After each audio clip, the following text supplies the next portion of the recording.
a YSN All-Star seemingly every year. His hat's in the ring again, ladies and gentlemen. At this time from Western Reserve, a junior. Ladies and gentlemen, Hunter Stacy. There's still a Perkins on 224, by the way. Just looked it up. So, well, I wouldn't go there. I wouldn't recommend it. Hot start for this interview for Hunter, by the way. Hunter, what's your favorite breakfast food? It's definitely not top tier. I don't know. Baby! Okay. It's whatever. It's acquired taste. What's your favorite breakfast food? Well, if we're talking restaurants, probably like Bob Evans. Okay. Or that's respectable. Out this way, it's called the Circle. They got some really good pancakes. Now those are good. Okay, so the Circle I would associate with pancakes. Cracker Barrel, not so much, Anthony. No, they're good pancakes, guys. You're out of your mind. And Hunter, would you ever use Canadian syrup on your American pancakes? Yeah, definitely. That's kind of what they're known for. That'll be the end of this interview, ladies and gentlemen. That's what they're known for. Ham, tariffs, whatever. Canadian bacon. Hunter, we didn't bring you in for politics. We bring you in because you are one of the best baseball players in the entire area, and you are lighting it up again this year, my friend. For you, going into your junior year, there's a lot of people that'll sit there and say, okay, where's the limit on this guy? Where's the ceiling? And you have yet to realize that. You just continue to break through all the ceilings that anybody puts on you. How is that? Is that a mindset for you, or is that continually, getting into the gym, getting into the weight room, getting in onto the field, getting into the cage, getting in, throwing massive amounts of pitching and working on your craft day in and day out? What is it for you? I don't know. It's something I put my mind to, that like I don't want to like just go like even out. Like I want to keep getting better exponentially. So like on the off season, like even during basketball season, I'll find time to, go hit extra rounds of BP, or go work on my footwork, or just even like go lift. And I don't like the idea of like where I'd be like capped out of, because like I keep pushing myself for like higher expectations. Like I expect myself to be perfect, even though that's not possible. So like, I guess in a way it's a mindset, but other than that, it's really all. It's a great answer. Answer. Let's talk more about that mindset, because like you said, you kind of are someone that holds yourself to that high standard, and baseball is a sport of failure. It's a sport that's gonna, even the good ones are gonna fail more than they succeed. How do you kind of mentally get past that? And how do you kind of keep yourself confident and keep yourself locked in when, maybe you don't have a great at bat, or maybe you don't throw your best pitch, or whatever it may be in this sport that is so fickle as baseball? Sometimes it's tough, especially when it's just a straight up bad game. Like it's not one at bat. It's kind of like the whole game. You like kind of get down on yourself. And I know that I do that a lot, but like, I just have to come back the next day and want to work harder than everyone and show them that like, it wasn't like, this won't keep happening, and that it was like a 1-game thing. And I guess it's just important to me to keep showing like people that I can keep getting better. Yeah, I think for me, and sorry I cut you off there with the virtual. It's interesting because baseball is a game that you want to keep your momentum rolling, right? If you go 4 for 4 one day on a Monday, you want to go 4 for 4 on Tuesday as well. Yeah. But also the other way, if you go 0 for 4 on Monday, you want to be able to wash all of that away and then kind of reinvigorate yourself. The mental gymnastics that baseball and softball players have to play throughout the year is incredible. How do you keep yourself locked in, focused? Do you have like quotes? Do you have things that keep you going? Do you have things that kind of reset the mechanism? How does it work for you? Well, so for baseball, that's what I want to end up like. I want to go to college and end up playing. So like, it's kind of just like in the back of my mind that like, if I give up on myself, then the idea of going to the next level is further away. So I come into each day with like a new idea of how I want to go about it. And say like the day before went bad, I'll try to completely wash that out of my mind and come in today thinking that I'm going to go for 4 for 4 and like just put on a show. Hunter, we see you on the mound doing your thing when you get starts. What are some of the things that you take pride in as a pitcher? How would you just kind of describe yourself on the mound? What kind of pitcher are you? I feel like I'm a fierce competitor, especially since my freshman year I pitched a good amount, and towards the end I started to have arm issues. So last year I only pitched, I think, 5 innings. So coming back this year, I was, ready to, I guess, be like a dog on the mound, as our coaches like to say. And I just feel that it was like that mindset that I wanted to be back to where I was my freshman year and even better. And that's, at least so far, how it's been. I mean, you have been an absolute dog on the mound. And we're certainly proud of you. And there's, when your name's etched with that number 1 beside it, I think there's a lot of teams that are taking notice and are kind of like, but there's a lot of teams that probably are up to the challenge and want to face you because you are one of the best in the area. So for you, again, mentally, is it taxing to have to get up every time you take the pearl and you go out on the bump 60 feet, 6 inches away from home plate and know that you're going to get everybody's best punch, or is that something that motivates you? I think it's a sign of like respect from teams, is that like they're up for the challenge, not like that I'm like this stud, but like I like going like best on best. And I feel like it makes everyone else around you better, especially like if it's like the best hitter, I guess, in like the conference against me. Like we can find ways to make each other better throughout the game, just based off of certain pitches I give him, or how he hits one of mine. Like I'll know like what to work it, like how to work the at bat the next time around. You always can learn something from the game. Can you think of any hitters that you've been able to face that it's a bona fide rivalry? Sometimes they have your number, sometimes you're able to get them. It's always a battle when they're at the plate. Any hitters come to mind? Not really, because honestly, a couple of the kids that like my freshman year that would give me trouble, they already have graduated, and not being able really to throw last year, I didn't really get to like get anyone's number, or they didn't get to get mine. So it's kind of like almost like I'm a freshman again, pitching wise. It's interesting way to think about that. One of the things that I've learned is that Western Reserve has a lot of rivalries. You guys are seemingly linked up with everybody when people talk about, well, we got this rivalry. What is it about Western Reserve? And is that's got to be fun, right? Because it's never great to catch, okay, we're just playing this team today. You guys have to get up for everybody because you got that target on both sides of your chest and your back. So, for you, even whether you're hitting, whether you're pitching, whether you're just playing field, whatever it may be, is it different for you guys than everybody else? Definitely, because I mean, it's different rivalries sports wise, but for almost every sport, Jackson is like the big one. But then in baseball, we kind of have like McDonald and Ridge as some of our rivals, just because they play us the toughest, and as well as Springfield. Like it's kind of that's what I'm saying, dude. Everybody's your rival. It's incredible. It's just good friendly rivalry, and I enjoy it because I think it brings the best out of both teams, and that's what I enjoy about the game. Hunter, I like to talk to athletes about jersey numbers because it's kind of how you get identified. You're number 44. Everyone kind of on the scouting report, hey, 44 does this. What made you pick 44? Is there a special story behind that number, and is there a connection to 44?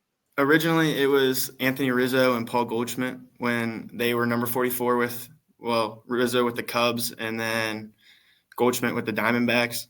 And then when they changed teams, those numbers were retired, so they were no longer that number. But I've kind of stuck with it because they're my like idols when it comes to first base, and that's who I try to shape my game after. I was going to say it's because of the glove company now. Now they got 44, and you just have 44 written on everything. That's what all my gloves are, though. No kidding. I can't imagine why, dude. That's awesome. Let's talk about being that you're lefty, right? So you're southpaw. There aren't many lefties around here. Softball, I feel like there's more lefties in softball than there are baseball. You're one of the more dominant lefties in this area, in this region, dude. So when you think about, lefties swing it better. It looks prettier. They do everything a little bit better than righties. That's what I hear. The yammering. I'm 40 years old now. I'm kind of seeing it. Did things just come a little bit easier for you? And do people compliment your swing as much as they compliment everybody else's? Yeah, I get a couple coaches after games. They'll come up to me and say like, "Way to swing the bat," and just like your swing's pretty. But I don't know.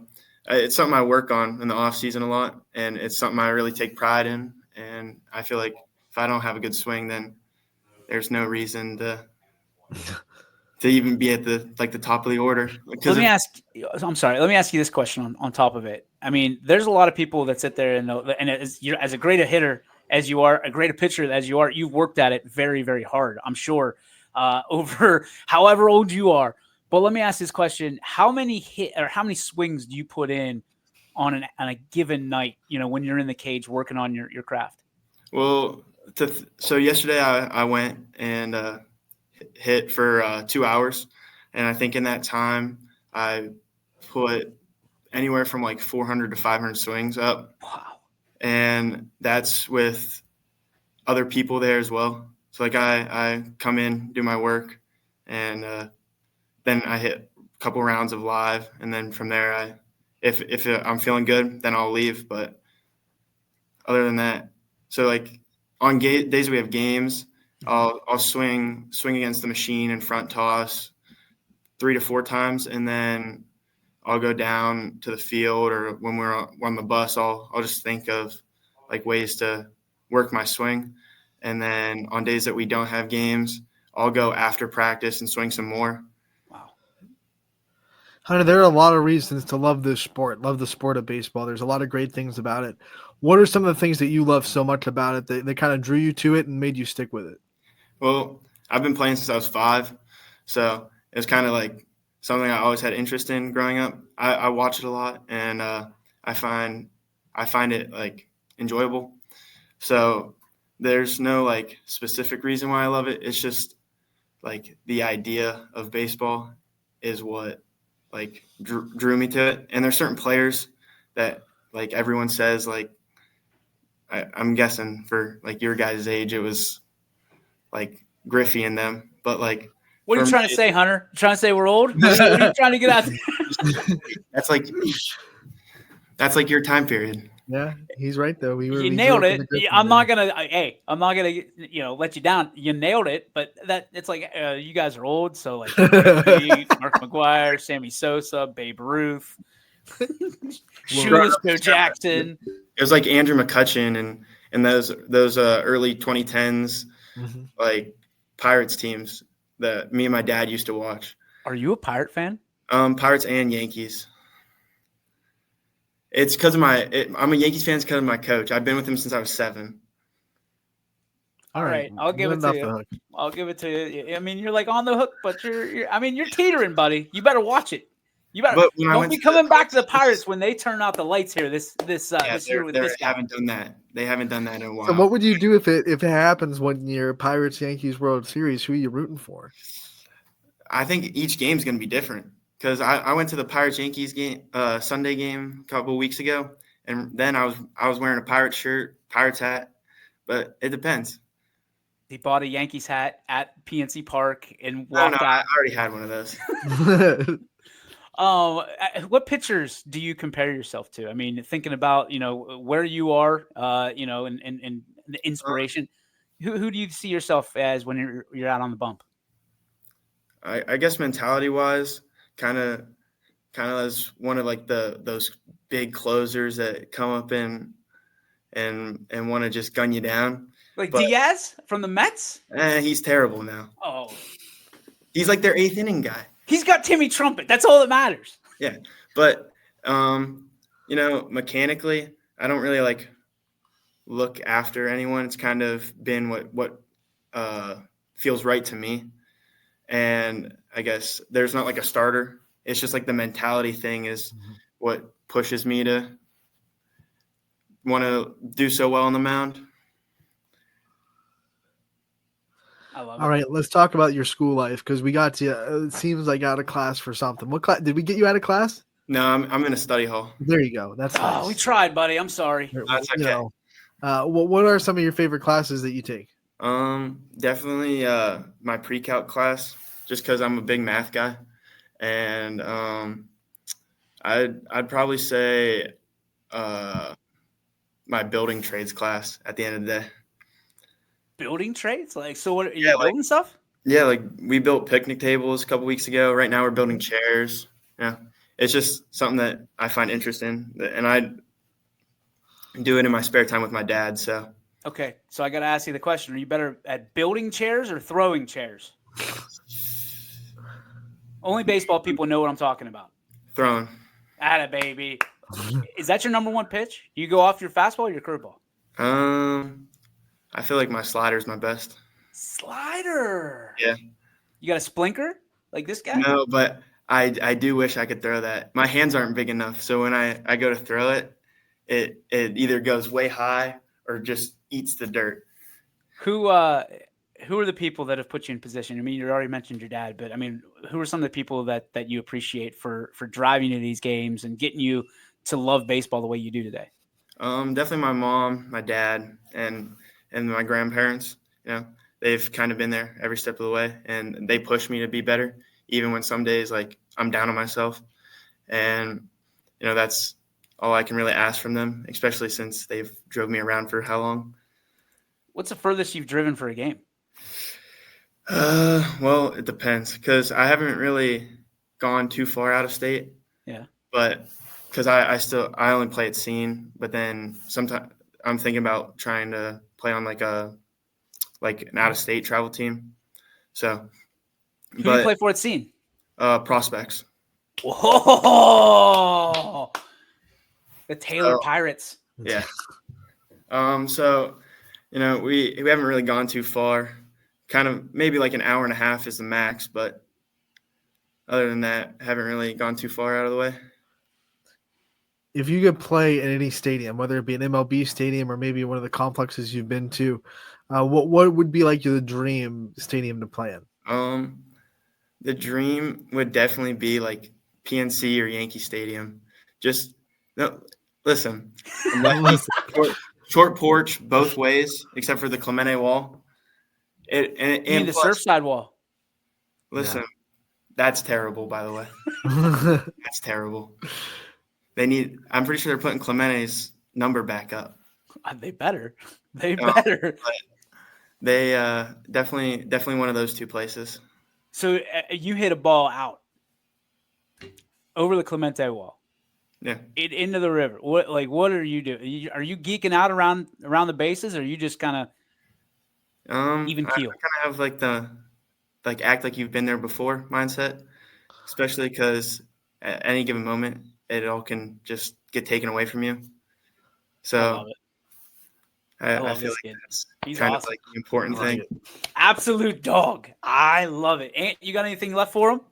No, I'm good. I'm we've gotten everything we want. Nope. Favorite dugout snack, because we did this we did this last week. Sweet and spicy sunflower seeds. There you go. Thank you. I have Hunter, if you said cheeseburger, I was coming out to Berlin Center right now, and we were gonna have at it. Only sweet and spicy. Anything else is a no-go. If you saw if you saw a teammate eating a cheeseburger in the dugout, what would you do? I'd take it away from him. That a baby! You're locked in, buddy. All-star. Yep. YSN All-Star, just for that answer alone. We're proud of you. Last question from me. Obviously, a lot of pride in Western Reserve. For you to suit up each and every day and to wear the red, the white, and the blue, what does it mean to you to represent the Blue Devils? You know, I think our team itself is we're almost like a family. We're pretty tight. And like some of us even hang out like on the weekends together. So, you know, just to go out there and show up for your community, especially since everyone in the community is always there for us. They're always there to support. So I feel like it's our responsibility to go out there and show them what we're made of. Hunter, we can't be more proud of you, dude. And I know your community feels the same. Keep balling out. And I'm sure we're going to see you mid-June at Bob Scene Park representing Western Reserve with hopefully some of your teammates. Yeah, you guys are. We got a couple out here. You guys are Oh, doing yeah. well. You're doing well, and we're proud of you. Ladies and gentlemen, the big fella, the Bambino, and I guess Kutch. I don't know if you want to pin those together because he likes the Yankees and the Pirates. Ladies and gentlemen, Hunter Stacy. Thanks, Hunter. Appreciate you, buddy. Thank you.